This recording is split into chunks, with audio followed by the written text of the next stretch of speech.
दोस्तों नमस्कार, कैसे हैं आप सभी। उम्मीद करता हूँ सभी अच्छे होंगे। तो आज का जो हमारा ये वीडियो है, एक मिनट फ़ैन ऑफ कर देते हैं।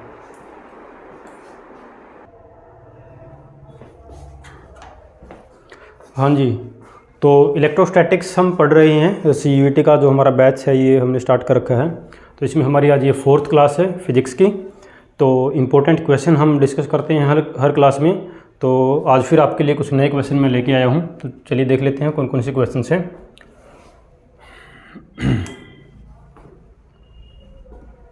तो देखिए इलेक्ट्रोस्टैटिक्स में आपको पता, जैसे बताया था कि 2 चैप्टर हैं इसके अंदर। ओके, तो इसके अंदर हम जो पढ़ते हैं चैप्टर्स कौन कौन से हैं इसके अंदर। इसी कलर को चूज कर लेते हैं। देखिए, तो 2 चैप्टर हैं इसके अंदर। जो पहला चैप्टर के कुछ क्वेश्चन हमने डिस्कस कर लिए हैं। अभी हम क्या करेंगे, इसके अंदर जो है आपका जो सेकंड चैप्टर आता है, जो जिसमें हम पोटेंशियल और कैपेसिटर के बारे में पढ़ते हैं, तो वहाँ से हमने कुछ क्वेश्चन लिए हैं। तो वो क्वेश्चन हम देख लेते हैं एक बार। तो देखिए, सबसे पहला क्वेश्चन आप देख सकते हैं।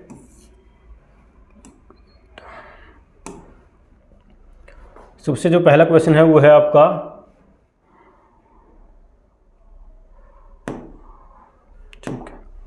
देखिए इलेक्ट्रिक पोटेंशियल। अच्छा ये गलत, हाँ बाय मिस्टेक हो गया यहाँ पे। इलेक्ट्रिक पोटेंशियल क्या है ये?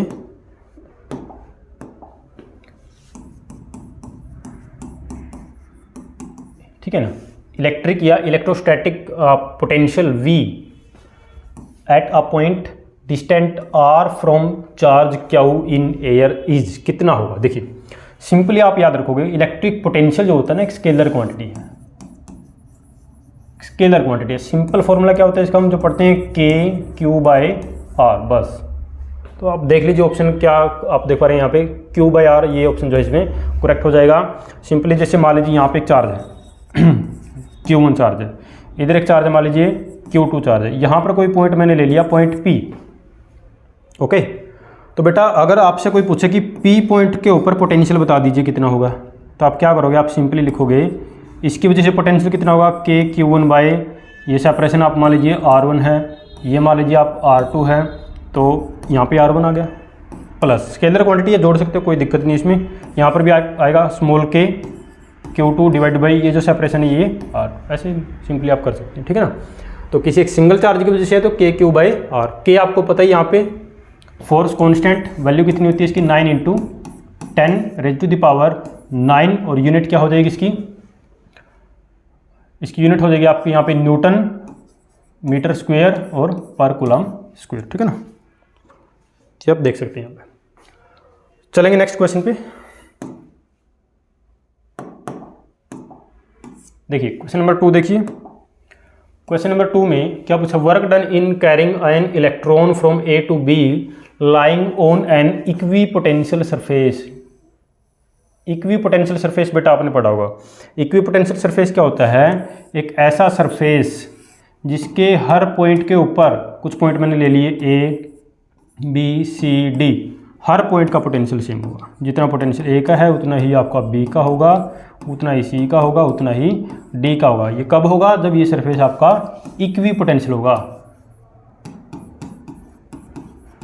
जब ये सरफेस कैसा होगा, इक्विपोटेंशियल होगा। तो ये आपको केस देखने को मिलेगा।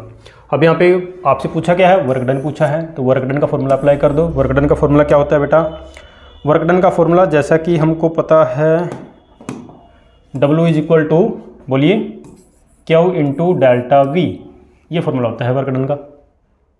तो अब यहाँ पे चार्ज इसने बता दिया, एक इलेक्ट्रॉन है भाई, ठीक है, हमको पता लग गया कि चार्ज तो आपका E है। ओके, अगर आप प्रॉपरली लिखो तो -E लिख दो इसको, इलेक्ट्रॉन पे नेगेटिव चार्ज होता है, -E ΔV।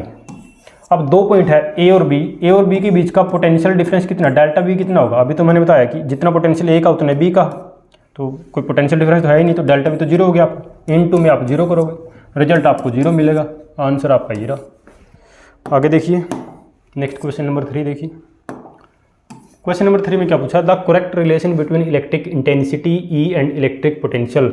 E और V के बीच की रिलेशन पूछ ली भाई। E और V के बीच की रिलेशन तो सभी को पता है, E = -dV/dr। E = -dV/dr D R, और इसको क्या बोलते हैं, इस टर्म को क्या बोलते हैं, याद रखोगे, इसको हम बोलते हैं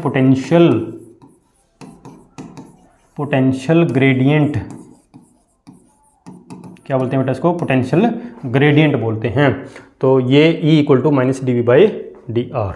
आगे चलेंगे, क्वेश्चन नंबर 4 देखिए। 4th में क्या है, यूनिफॉर्म इलेक्ट्रिक फील्ड है, फील्ड की वैल्यू आपको दे दी, यानी कि E की वैल्यू यहाँ पे दिया, मैं सिर्फ मैग्नीट्यूड लिख देता हूँ, 100 न्यूटन पर coulomb. Exist in vertically upward direction, the decrease in electric potential as one goes up through a height 5 centimetre. यानी कि इलेक्ट्रिक फील्ड देखो कुछ इस तरह से है, ऊपर की तरफ है ना, ऐसे इलेक्ट्रिक फील्ड। फील्ड की स्ट्रेंथ दे रखी है इस तरह से, मान लीजिए फील्ड की स्ट्रेंथ जो है, तो फील्ड की स्ट्रेंथ जो है ऊपर की तरफ, ये मान लीजिए किसी भी आप लेवल पे, मान लीजिए यहाँ पर इस लेवल पे ये स्ट्रेंथ है। तो कह रहा है कि जैसे जैसे हम ऊपर जाएंगे तो इलेक्ट्रिक पोटेंशियल जो होगा, okay, electric potential as one goes up through a height of 5 centimetre is, तो इलेक्ट्रिक पोटेंशियल के ऊपर क्या इफेक्ट होगा, क्या उसमें किस तरह से चेंज आएगा। तो यहाँ पर आप क्या करोगे, कौन सा फॉर्मूला लगाओगे, तो देखिए जैसा अभी हमने डिस्कस किया था, E क्या होता है हमारे पास, E equal to minus d v by d r होता है बेटा, minus d v by d r. बात किसकी हो रही है, पोटेंशियल पूछ रहा है, तो आप सिंपली क्या करो, डी वी लिख दो, डी वी क्या होगा, minus E into D R होगा, माइनस E क्या होता है, E की वैल्यू दे रखी है इसने 100 दे रखी है, डी आर देखी हुई, कितना ऊपर जा रहे हैं 5 से, कितना ऊपर जा रहे हैं हम 5 सेंटीमीटर। 5 सेंटीमीटर में कितने मीटर होते हैं भाई, सिंपली 5 को 100 से आप डिवाइड कर दो, है ना, मीटर में आ जाएगा, ये कैंसिल हो गया, अल्टीमेटली आपके पास माइनस का 5 वोल्ट आ रहा है, देख लो। अगर सिर्फ मैग्नीट्यूड की बात करें तो ये रहा आपका, ठीक है, 5 वोल्ट, ठीक है। नेक्स्ट देखिए 5 पे आ जाते हैं। 5 में क्या, when a conductor is held in an electric field, अच्छा कंडक्टर को फील्ड में रख दिया, फील्ड बताओ कंडक्टर के अंदर कितना होगा। देखो बहुत ही इंटरेस्टिंग सा क्वेश्चन है और बहुत सिंपल भी है। देखिए कंडक्टर है भाई, तो ये बेटा मान लो ये है आपका कंडक्टर, ओके, मेटल है, कोई लोहा है, कुछ भी चीज़ है, कंडक्टर है, कॉपर है, एल्यूमिनियम है, और फील्ड है, फील्ड के अंदर रख दिया, बाहर फील्ड है, इसको हमने रख दिया फील्ड के अंदर, तो फील्ड इस तरह से है ना, आप ऐसे दिखाओगे इस तरह से, ऐसे इस तरह से, ये फील्ड में रख दिया, इलेक्ट्रिक फील्ड में इसको आपने पुट कर दिया, रख दिया, ये मेटल है। तो इसके अंदर फील्ड कितना होगा, इसके अंदर फील्ड कितना, तो देखिए ध्यान रखिए, अगर फील्ड इधर से उधर जा रहा है तो ऑब्वियसली इधर जो है कहीं ना कहीं आप पॉजिटिव चार्ज होगा, तो वहीं से, तो आपको पता है इलेक्ट्रिक फील्ड लाइन जो होती है पॉजिटिव चार्ज से स्टार्ट होती है और कहाँ पे जाके खत्म होती है, वही नेगेटिव चार्ज पे जाके वो टर्मिनेट हो जाती है। तो बेटा यहाँ से फील्ड शुरू हो रही है, उधर जाके खत्म हो रही है। तो अब देखो यहाँ पर इस प्लेट के ऊपर पॉजिटिव चार्ज है, तो यहाँ पर क्या हुआ, इलेक्ट्रिक फील्ड अगर इधर जा रही है, तो इस कंडक्टर के अंदर आपको पता है, कंडक्टर जो होता है ना, जो कंडक्टर होता है उसके अंदर क्या होता है, कंडक्टर के अंदर बहुत सारे फ्री इलेक्ट्रॉन्स होते हैं भाई, बहुत सारे फ्री इलेक्ट्रॉन्स होते हैं जिनकी वजह से उसकी कंडक्टिविटी होती है ना।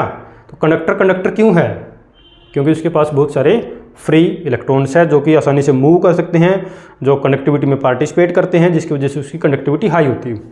तो फ्री इलेक्ट्रॉन, अब वो फ्री इलेक्ट्रॉन का क्या होगा, देखो जितने भी फ्री इलेक्ट्रॉन होंगे वो आएंगे इस वाले सरफेस पे, ऐसे इस तरह से, इसके अंदर जो फ्री इलेक्ट्रॉन थे वो इधर आगे, कितने आएंगे वो इस बात पे डिपेंड करेगा कि इधर पॉजिटिव पोटेंशियल कितना है, या फिर बाहर फील्ड की स्ट्रेंथ कितनी, उस बात पे डिपेंड करेगा कि कितने इलेक्ट्रॉन इधर आएंगे। तो इधर क्या बचेगा, फिर पॉजिटिव चार्ज बच जाएगा, पॉजिटिव आयंस बच जाएंगे जो कि मूव नहीं कर सकते, इमोबाइल आयंस बच जाएंगे। अब कंडक्टर के अंदर एक फील्ड सेटअप हो गया इस डायरेक्शन में, जिसको हम इंड्यूस्ड फील्ड भी बोल देते हैं। बाहर फील्ड मान लीजिए कितना है, बाहर फील्ड है ई नोट, कंडक्टर के अंदर भी फील्ड सेटअप हो गया ई आई, मान लीजिए मैंने इसको लिख दिया। तो नेट फील्ड कितना हुआ कंडक्टर के अंदर, ई नेट कितना होगा। अब देखिए बाहर वाले फील्ड की डायरेक्शन ये है, अंदर जो फील्ड है उसकी डायरेक्शन ये है, और अंदर याद रखोगे कंडक्टर के अंदर इतने सारे फ्री इलेक्ट्रॉन्स होते हैं कि जितना जैसे जैसे आप यहाँ पे पॉजिटिव पोटेंशियल बढ़ाते जाओगे उतने ही इलेक्ट्रॉन आते रहेंगे और उतना ही अंदर वाले फील्ड की स्ट्रेंथ भी बढ़ती रहेगी। तो इसलिए जो फील्ड यहाँ पे अंदर है वो बाहर वाले के मैग्नीट्यूड के बिल्कुल बराबर होता है, लेकिन उसकी डायरेक्शन अपोजिट होती है। तो इसलिए नेट फील्ड जो होगा वो कितना होगा, वो आप लिखोगे इसको बाहर वाला फील्ड माइनस जो फील्ड इसके अंदर है, और ये रिजल्ट आपका आता है 0। कितना आता है बेटा, 0 आता है। तो याद रखोगे कंडक्टर के अंदर, कोई भी एक कंडक्टर है उसके अंदर इलेक्ट्रिक फील्ड जो होगा वो 0 होगा, उसकी स्ट्रेंथ कितनी होगी, 0 होगी। ये आपका करेक्ट आंसर हो गया। आगे चलेंगे बेटा, क्वेश्चन नंबर 6 देखिए क्या पूछा इस क्वेश्चन में, charge on a capacitor is doubled. Okay, कोई कैपेसिटर है उसके ऊपर आपने क्या कर दिया, जैसे कैपेसिटर का सिंबल हम इस तरह से बनाते हैं ना, 2 प्लेट होती है, एक प्लेट ए एक प्लेट बी, है ना, और इसके बीच का मीडियम हम चेंज करते रहते हैं, एयर भी हो सकता है, कोई डाइलेक्ट्रिक हो सकता है, माइका हो सकता है ना, तो उसको हम डिपेंड करता है, वो हमको कैपेसिटेंस अगर बढ़ानी होती है तो हम उसको मीडियम को चेंज करते रहते हैं। तो कैपेसिटर है क्या कर दिया, चार्ज को डबल कर दिया, इसके ऊपर चार्ज जो नया चार्ज है ना उसको 2 टाइम्स कर दिया, पहले वाले चार्ज डबल कर दिया। Okay, its capacity becomes k times, capacity इसकी k टाइम्स हो जाएगी तो k कितना होगा।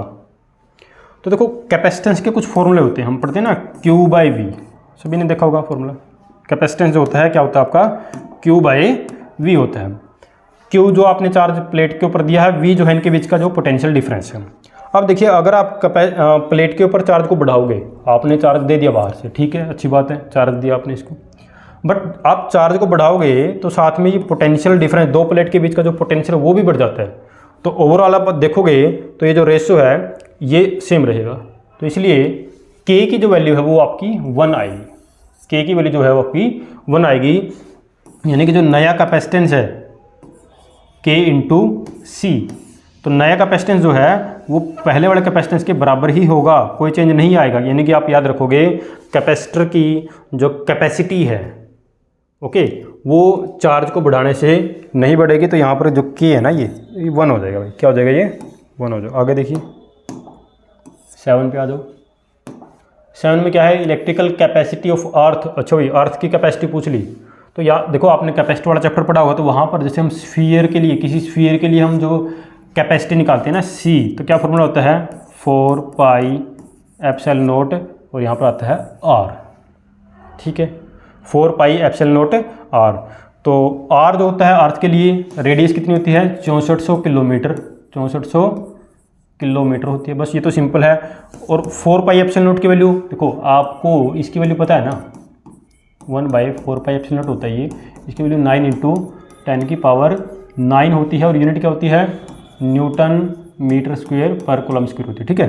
तो इसकी वैल्यू कितनी हो जाएगी फिर, अगर इसकी वैल्यू ये है तो इसकी वैल्यू 1 डिवाइड में ले जाओ उसको 9 × 10⁹, और रेडियस कितनी है 6400 किलोमीटर, किलोमीटर को मीटर में बदल दो तो 10⁻³ मीटर। इसको डिवाइड वगैरह करके कैंसिल करके आप देखोगे तो आपका आंसर आएगा 711 माइक्रोफैराड, ठीक है। कैलकुलेट कर लेना इसको, कैलकुलेट आप इसको डिवाइड करके देख लोगे, ओके। और नेक्स्ट क्वेश्चन पे आ जाओ, क्वेश्चन नंबर 8 देखिए भाई। क्वेश्चन नंबर देखो 8 में क्या पूछा है हमसे, when air in between the plates of capacitor is replaced by mica. देखो जैसा मैंने अभी बताया कि कैपेसिटर जो होता है ना उसके मीडियम को, उसके अंदर वाला जो मीडियम है उसको हम चेंज करते रहते हैं हमारे पर्पज़ के हिसाब से। एक कैपेसिटर है भाई, ठीक है ना, कैपेसिटर सभी ने देखा होगा, आपके घरों में जो फ़ैन है उनके अंदर हर जो इलेक्ट्रॉनिक डिवाइस है ना, जैसे मोटर है, आपका फ़ैन है, कूलर है, उनमें जो है ना कैपेसिटर लगा होता है, आप देख सकते हैं। उसको कंडेंसर भी बोल देते हैं, उसको कैपेसिटर भी हम बोल देते हैं, तो वो आप देख सकते हैं। और उसको पहचानने का तरीका क्या होता है, आप कैपेसिटर उठा के देखोगे, कंडेंसर उठा के देखोगे ना, उसके ऊपर यूनिट लिखी होती है, फेराड, माइक्रोफेराड, है ना। तो इस फेराड तो एक बड़ी यूनिट है, तो माइक्रोफेराड आपको शायद वहाँ पे दिखे, तो वो उसके यूनिट लिखी होती है, वहाँ से हम उसको पहचान सकते हैं ना, फेराड। कैपेसिटेंस की यूनिट क्या होती है फेराड, सिंबल क्या होता है कैपिटल F से इसको हम डिनोट करते हैं फेराड, ओके। देखिए भाई, तो अंदर पहले एयर थी, पहले यहाँ पर एयर थी, बाद में फिर हमने क्या कर दिया, एयर को बदल दिया किससे, किससे बदल दिया, माइका से बदल दिया, ठीक है भाई। तो कैपेसिटेंस पे क्या फ़र्क पड़ेगा, बस सिंपल फॉर्मूला लगाओ, C = क्या होता है A/T। परमिटिविटी ऑफ मीडियम, जो बीच का मीडियम है उसकी परमिटिविटी, प्लेट का एरिया, ये जो प्लेट है ना इसका एरिया, D दोनों प्लेट के बीच का सेपरेशन, ये D है, ये A है, और ये क्या है, ये मीडियम की परमिटिविटी है। तो एक चीज़ और मैं देखो आपको यहाँ से बता देता हूँ, मीडियम की जो परमिटिविटी होती है ना बेटा, उसको हम ऐसे लिख देते हैं ε0 × εr। ये क्या है परमिटिविटी फ्री स्पेस की, और ये क्या है रिलेटिव इलेक्ट्रिकल परमिटिविटी। इसको हम ऐसे भी लिख देते हैं ε0, और रिलेटिव इलेक्ट्रिकल परमिटिविटी को हम कैपिटल K से भी लिख देते हैं बेटा। और कैपिटल K यहाँ पे क्या बन जाता है, तो कैपिटल K यहाँ पे क्या होता है, कैपिटल K यहाँ पर जो है ये तो ये यहाँ पे क्या, ये तो दिखाई नहीं दे रहा, कैपिटल के यहाँ पे क्या, ये जो के है ना, ये क्या होता है यहाँ पे, ये इसको बोलते हैं डाई इलेक्ट्रिक कॉन्स्टेंट, इसको बोलते हैं बेटा डाई इलेक्ट्रिक कॉन्स्टेंट बोलते हैं इसको, डाई इलेक्ट्रिक कॉन्स्टेंट बोलते हैं बेटा, जो कि यूनिटलेस होता है, जो कि क्या होता है, यूनिटलेस होता है बेटा, यानी कि सिर्फ एक नंबर होता है। ये क्या है, सिर्फ एक नंबर है, नंबर, कोई यूनिट नहीं है, ठीक है, नंबर 1 2 3 ऐसे। तो आपने माइका से रिप्लेस कर दिया, और माइका के लिए के की वैल्यू कितनी, देखो यहाँ पे के की वैल्यू यहाँ पे 6 दे रखी है। तो सिंपली आप क्या करो, देखो मैं यहाँ पे लिख देता हूँ C इक्वल टू, इसकी जगह मैं क्या लिखूँगा, एप्सिलॉन नॉट और के ए बाय डी। ओके, अब ये देखिए, एक मिनट में इसको इरेज कर देता हूँ। ओके, देखिए C इज इक्वल टू, मैं लिखूँगा इसको एप्सिलॉन नॉट के ए बाय डी। अगर ये तो किसके लिए, ये माइका जब आएगा उसके लिए। अगर सिर्फ एयर के लिए लिखना होता तो एयर के लिए मैं क्या लिखूँगा, epsilon naught A by d. ये फ़र्क है, देखो ये माइका के साथ, यानी कि कोई दूसरा मीडियम आप ले आए, मीडियम, ये अगर सिर्फ एयर है तो ये होता है। अब कितना डिफरेंस आएगा, तो कैपेसिटी कितने गुना बढ़ जाएगी, देखो रिड्यूस हो जाएगी कि या कई गुना बढ़ जाएगी। तो आप यहाँ से देखते हैं, ये एयर के लिए, ये माइका के लिए। तो माइका के लिए के की वैल्यू कितनी, 6 है। तो आप सिंपली देखो, जो नया कैपेसिटेंस आएगा वो पहले वाले का कितना हो जाएगा, 6 गुना हो जाएगा ना, सिंपली क्या हो जाएगा, 6 टाइम्स हो जाएगा। तो आपका बनेगा आंसर बिकम 6 टाइम्स। तो सी जो है वो आपका करेक्ट आंसर हो जाएगा। क्लियर हुआ क्वेश्चन, आगे चलिए क्वेश्चन नंबर 9 देखिए। क्वेश्चन नंबर 9 में क्या कह रहा है ये, when a number of capacitor are connected in series. ठीक है भाई, सीरीज में कह रहा है, इसे जोड़ देते हैं, 1 2, कितने मर्जी आप इसमें सीरीज में जोड़ लीजिए। पहला कैपेसिटर C1 C2 C3 है ना। हमने क्या किया, बहुत सारे कैपेसिटर उठाए और उनको हमने सीरीज में जोड़ दिया। तो कह रहा है कि all the capacitor possess same, तो सभी कैपेसिटर के लिए ऐसी क्वांटिटी बताइए जो सेम होगी। तो देखो हम 10th क्लास से हम ये पढ़ते आ रहे हैं, हम क्या पढ़ते आ रहे हैं 10th क्लास से, कि जब भी कंपोनेंट को आप सीरीज में जोड़ोगे, जब भी आप कंपोनेंट्स को आप सीरीज में जोड़ोगे बेटा, तो एक क्वांटिटी जो सेम रहती है सभी के अक्रॉस, वो है क्या, भाई सभी में करंट सेम फ्लो करते हैं। अब इन सभी में अगर करंट सेम फ्लो करेगा तो सभी में चार्ज भी क्या होगा, सेम स्टोर होगा। तो यहाँ पर एक ही चीज़ है जो सभी में सेम रहेगी, वो है आपका इलेक्ट्रिक चार्ज। क्लियर, आगे चलेंगे। क्वेश्चन नंबर 10 देखिए, लास्ट क्वेश्चन है ये। When charge is supplied to a conductor its potential depends on. ठीक है भाई, एक मेटालिक प्लेट है, मान लीजिए यहाँ पर एक मेटालिक प्लेट है कोई भी, जैसे कि कैपेसिटर के अंदर होता है, 2 प्लेट होती हैं ऐसे पैरेलल प्लेट। कैपेसिटर के अंदर क्या होता है, एक प्लेट ए एक बी मेटल की प्लेट होती है, ऐसे प्लेस होती है, बीच में थोड़ा सा गैप होता है उसमें। तो एक मेटालिक प्लेट है। तो कह रहा है कि जब आप इसको चार्ज अप्लाई करोगे, ठीक है, हम इसको चार्ज अप्लाई करें, मैंने इसको क्यू चार्ज दे दिया। ठीक है बात, मैंने क्या किया, इसको क्यू चार्ज दे दिया। तो मान लीजिए इसके ऊपर पॉजिटिव चार्ज आ गया, पॉजिटिव चार्ज मैंने इसको दिया है इस तरह से। तो कह रहा है कि इसका जो पोटेंशियल होगा किस चीज़ पर डिपेंड करेगा, पोटेंशियल किस चीज़ पे डिपेंड करेगा। देखो एक तो चार्ज पे ही करेगा, सिंपल सी बात है, जितना चार्ज ज़्यादा होगा पोटेंशियल उतना ही ज़्यादा होगा, यानी कि पोटेंशियल जो है वो बढ़ेगा अगर आप चार्ज इसके ऊपर ज़्यादा ऐड करोगे तो। ठीक है बात। दूसरा, ज्योमेट्री या साइज पे डिपेंड करता है कि नहीं करता है, तो बिल्कुल करता है भाई।